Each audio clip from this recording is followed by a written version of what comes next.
As you are aware, the deadline for presenting a budget conference agreement is today. I'm sorry to report that there will be no such agreement at this time. Unfortunately, as many of you have seen on social media, the other body has taken the position that a budget cannot be finalized, at least in their view, without eliminating the data center sales tax incentive. This is not a position the House can or should agree to. The House produced a strong and responsible budget.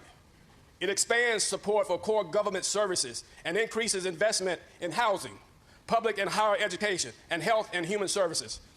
This budget makes targeted investments to ease pressures facing our citizens by strengthening access to affordable health care, supporting housing stability, expanding child care availability, and keeping higher education within the reach for the next generation.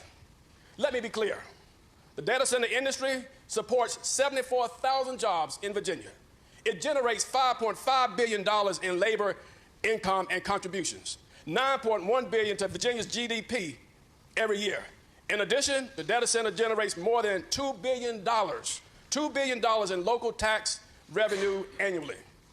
But eliminating the sales tax exemption will cost Virginia far more than lost tax revenue. Virginia's reputation as a reliable place to do business will be called into question.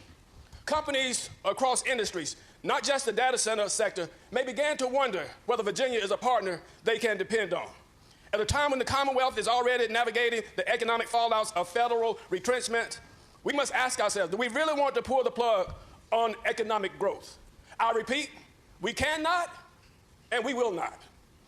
While I would very much like to stand here today and announce a final budget agreement, I cannot concede to the notion that we should manufacture short-term revenue gains by putting Virginia's long-term economic future at risk.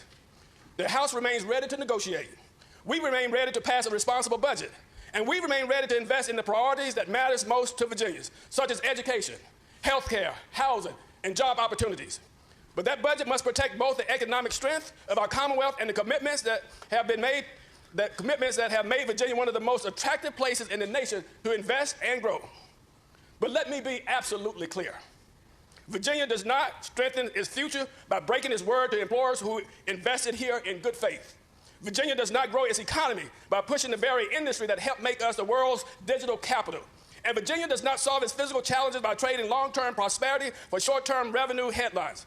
What we need is a budget that protects our citizens, grows our economy, and honors our commitment. This is the budget the House passed. This is the budget we will continue to fight for. Thank you, Mr. Speaker.